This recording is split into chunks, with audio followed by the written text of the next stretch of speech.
I thought maybe today I might delete this part, but I thought that maybe I would do a little tarot, just a few cards, and maybe, I don't know, maybe one or two would stand out to you as some type of meaning. See if it resonates. But before I do that, I want to talk about, I want to be honest with you guys. And yesterday was,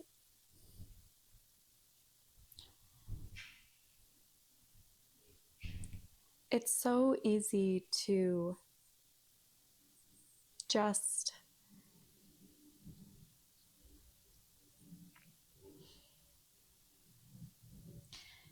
yesterday,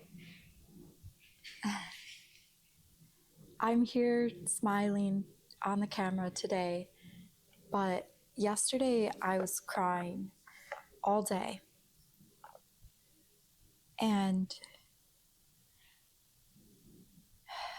I got everything ready to make this video, but I just couldn't do it because I was crying the whole day. And I was reading posts from people that were going through difficult times, relatable things,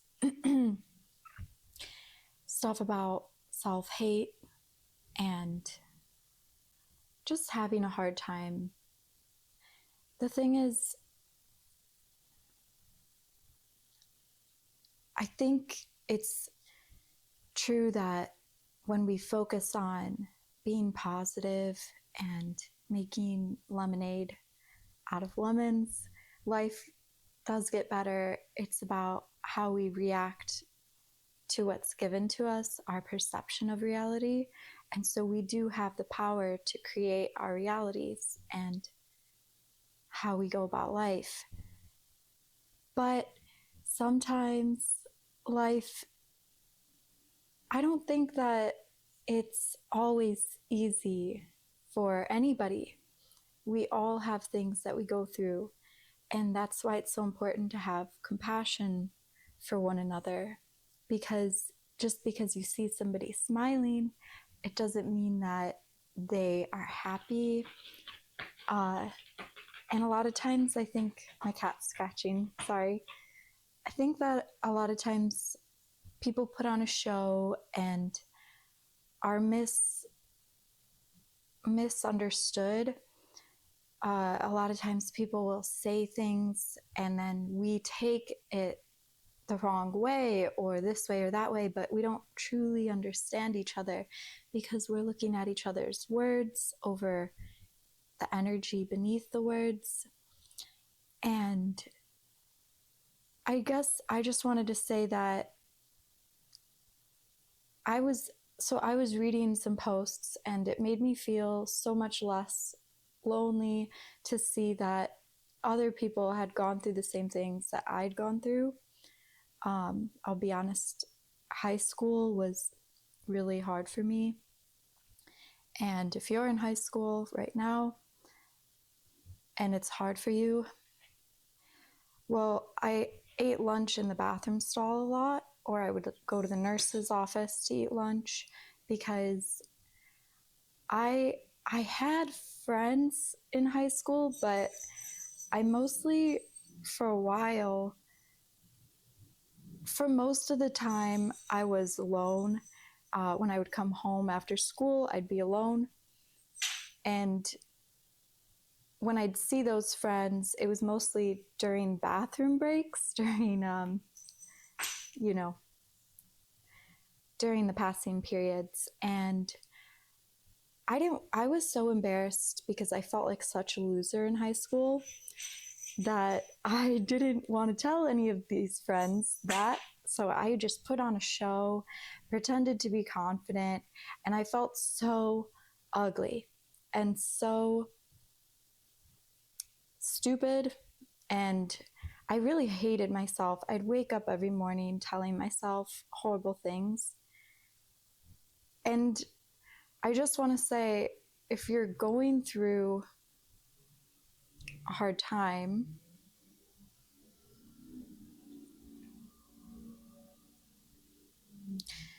I guess I just want to say this because not even to say that, keep going or things are going to change. I just want to say that there's people out here that relate to you and understand you. Even if it doesn't seem like they do, you might feel lonely, but the outside doesn't always reflect, and we might be more related to than we realize by others around us. Yeah, so that's all to say that what I learned from that is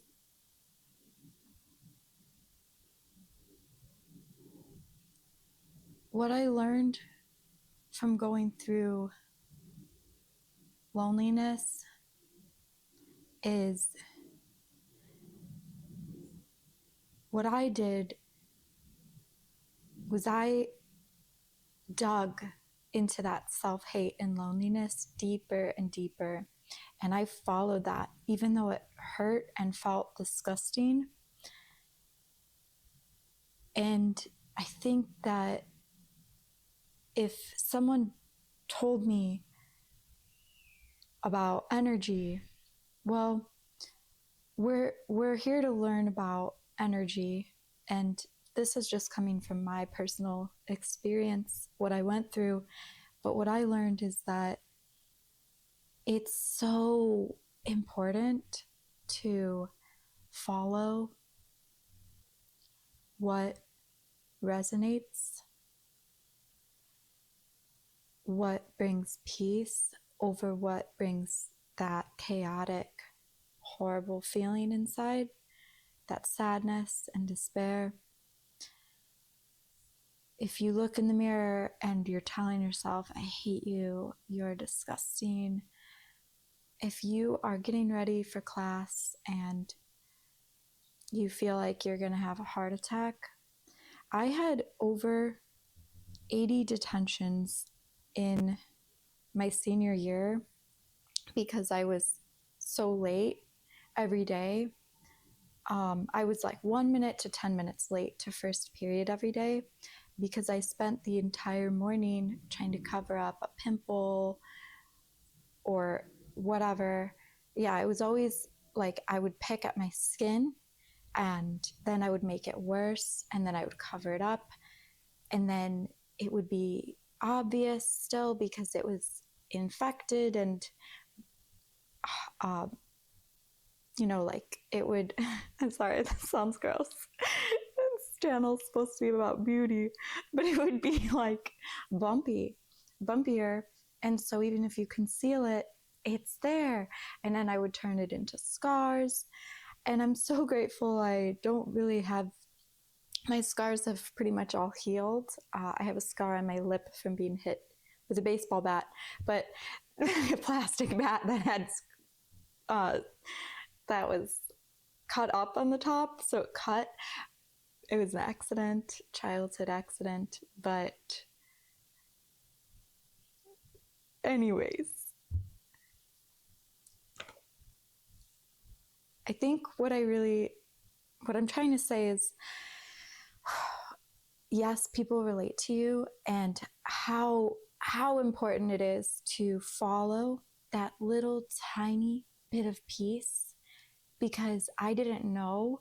I was lost, and I got really lost, you guys.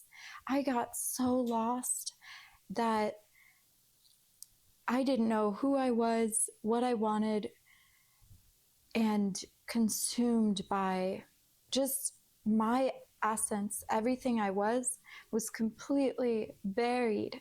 By the time I had finished high school and when I went into college, it was not like it was buried under all this gunk. And I really let myself get down a road. And I want you to know that if you're on a road, you're going through something, all I can tell you is what I learned is how important it is to stop and listen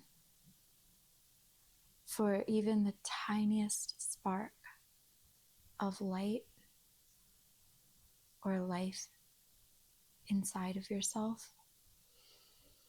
And you put your hand over your lower belly and over your heart. I have a microphone, so just imagine. And you breathe and you feel. And you might not immediately feel it because it's so buried. But don't give up, because it is there. It's just buried. Keep listening. This voice is subtle. It's quiet and it's not pushy. But once you allow yourself to search, to allow it to reveal itself,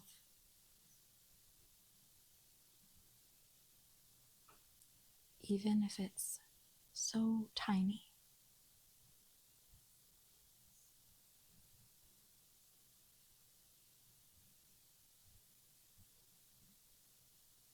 that feeling can grow. The more we listen to it and follow it, and it will lead us out of the woods. And so even though yesterday was a hard day for me, because for a few months now, maybe years, it's hard to say because it can be so quiet for a while, you don't even know you're following it, but then it becomes more and more obvious. And when you're consciously choosing it, it will lead us out of the woods. We just have to remember to choose it again and again. Remember our true nature, our true spark, an essence that's deep within. It's buried. And another thing I learned is that not to trust what people tell you. Don't trust those around you. Don't trust their words. This sounds like I'm going to make you paranoid. You can trust people if what they say, that energy, connects with you at a deep level. But if they say something to us, personally I learned was that I'll be told something that doesn't ring true for me, but I would listen because for some reason I didn't trust my inner authority, and I believed all those around me and what was reflected on the outside more than what felt true. And so I urge you, if you're going through anything like this, if you feel lost or lonely, don't always trust what people say. And it's not that these people are our enemies or trying to misguide us. It's just that each of us have our own experience that cannot be replicated or understood. And the words that I say mean something different than when someone else says those same words. You see? Because to them, their perception of these words are different. The meanings are different. The intention is different. And although people might be trying to help us, the truest compass and guide that will guide us out of the woods is going to come from within ourselves. So I would say that's what I kind of learned. And I just wanted to be open with you guys about my experience on this because, when you put on your makeup and you're smiling and you're on YouTube, things seem great. And I want to connect with you on a deeper, more authentic level. And I want to help. And I love you. So yeah, summing up the lessons, stop and listen.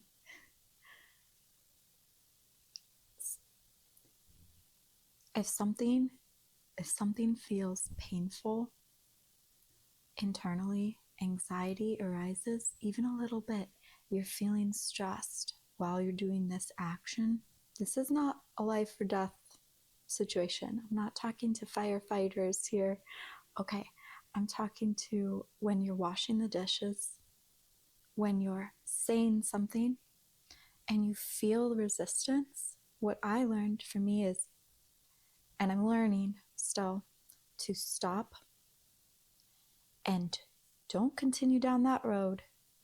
Bring myself back as much as I possibly can to that spark, true nature, peace inside, and connect as closely as I can before continuing on. As well as sometimes we just need a little pause to get back. And if you're in front of the mirror and you're picking and you can't stop, this would happen to me. I felt just like I would feel sick, like I wanted to throw up every morning, and that went on for a long time.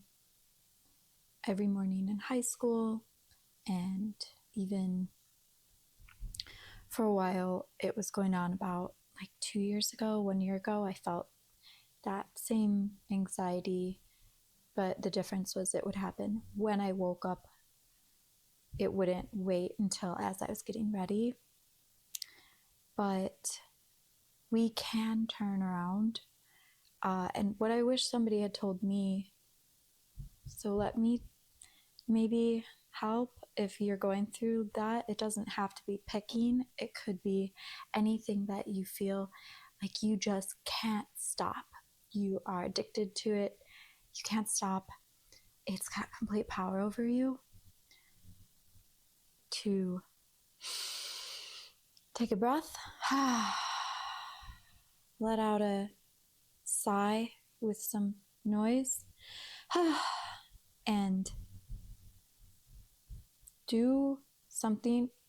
Don't tell yourself, I'm done, I'm gonna stop. Tell yourself, I'm gonna come back to this.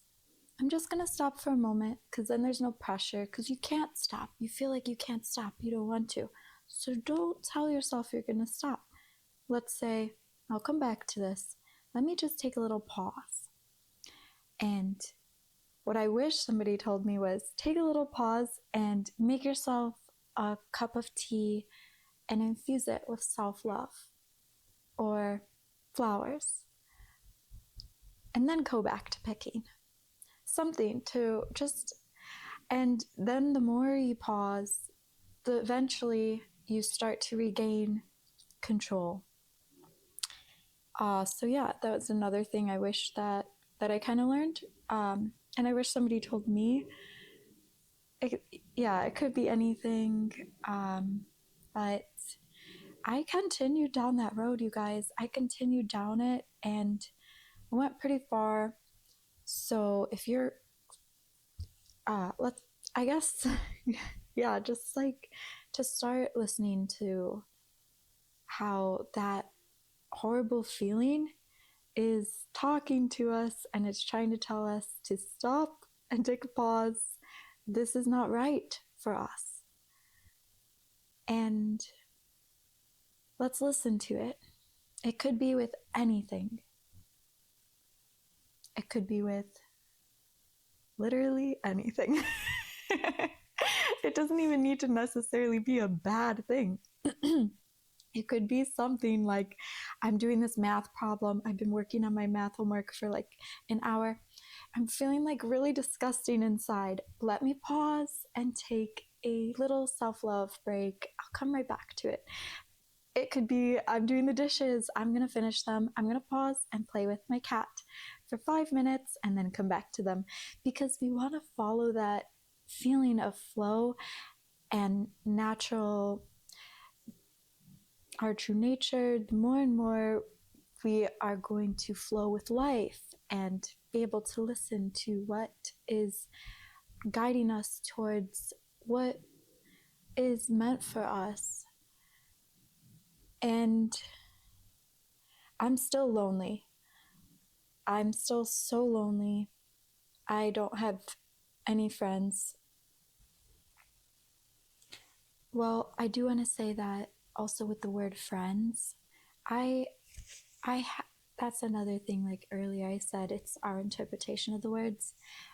It's not that I don't hang out and go to parties, but I don't have any friends that I talk to about my feelings. I don't have anybody that I connect to on a deep emotional level, a girlfriend like that. So I'm excited to make some friends, but I'm still lonely, you guys. And what I'm learning is to not abandon myself, to connect with myself first, to rely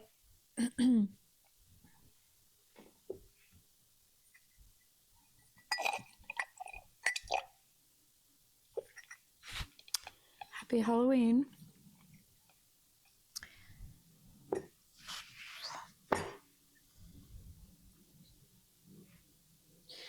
I'm learning that attention from the inside that you give yourself is much more real and valuable than attention that comes from the outside. And I'm learning to connect with myself, to choose myself, and to stop abandoning myself, putting others on pedestals, and to see the beauty in myself, to feel rested and peaceful with my own company. More and more. It's a learning process, and I'm not going to rush it, and I'm not going to set up expectations on how it should look or how I should do it. I'm going to follow that spark more and more. It hurts more to fake a smile and bubbliness than it does to just not smile,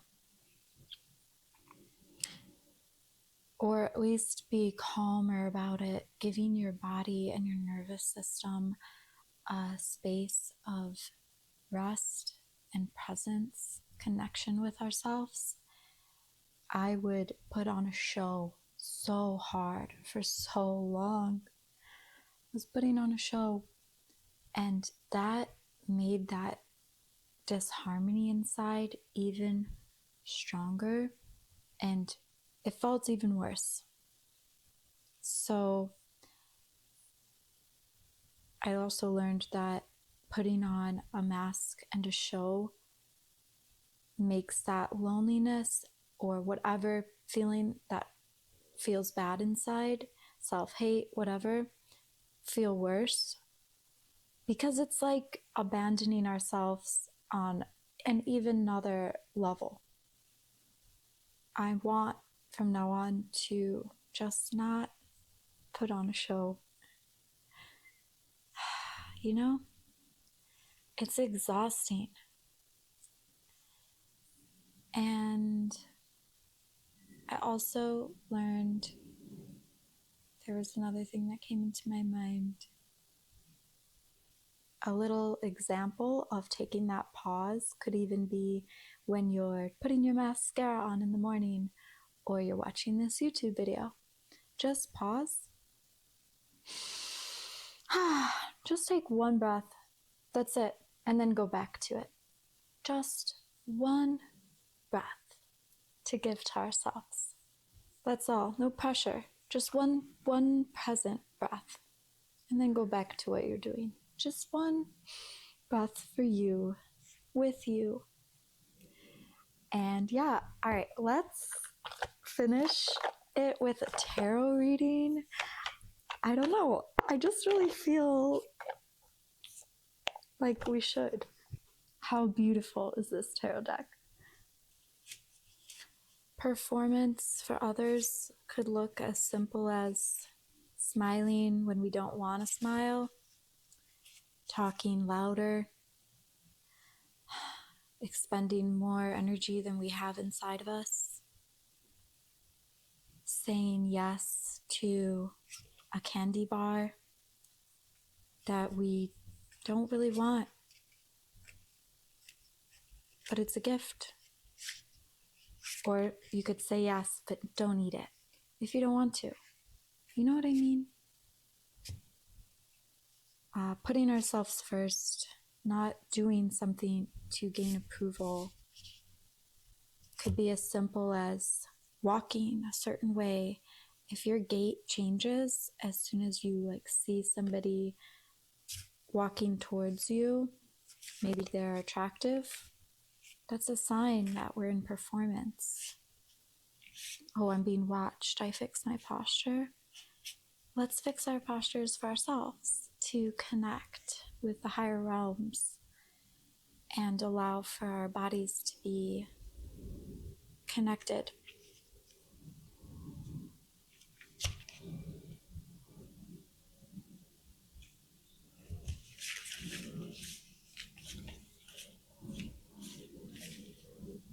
I'll pick 3.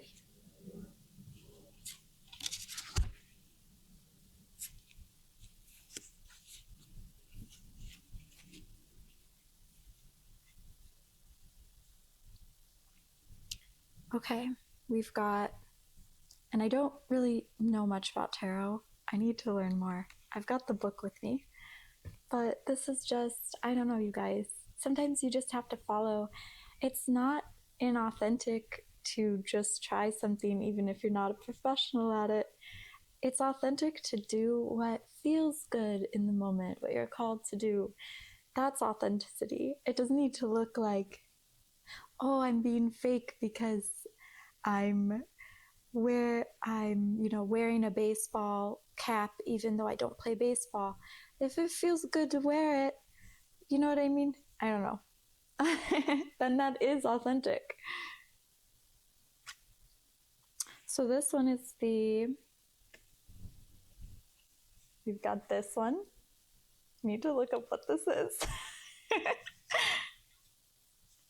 We've got an upside down King of Cups. And an upside down this one. Let's look at what these mean. Are you guys ready? Let's see.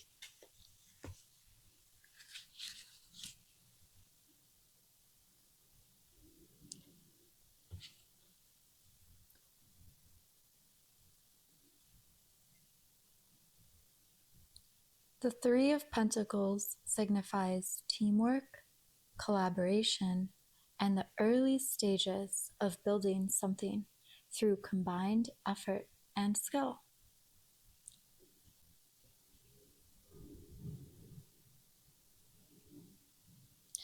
King of Cups upside down. Emotional imbalance, leading to issues like manipulation, repressed feelings, or being ruled by one's emotions. Upside down 9 of Swords. Healing from past anxiety and despair, overcoming inner demons, and letting go of negativity. So we've got teamwork, building, collaboration, emotional imbalance, and letting go of the past.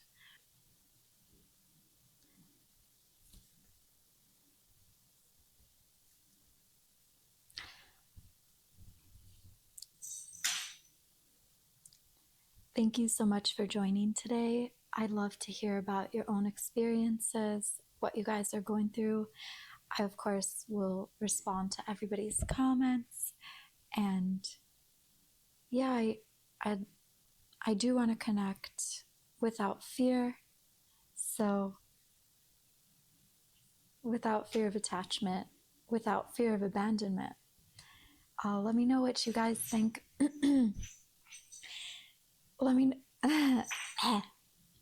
let me know if you guys have gone through anything or if you're going through anything in the comments. Let's build a community here. Let's connect and help each other out. Maybe there's more people out there that can relate to us than we know. Yeah. Thanks for coming.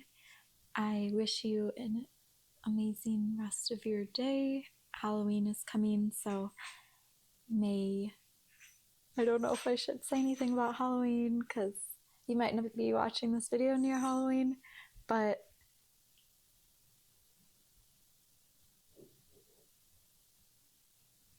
maybe a part of you is more connected to the spiritual realms right now if this video is coming to you at this time, even if it's in February. I hope that you have an amazing rest of your day. May you find time to connect with yourself. May you find a moment to pause and connect with yourself. And thanks for watching. Bye.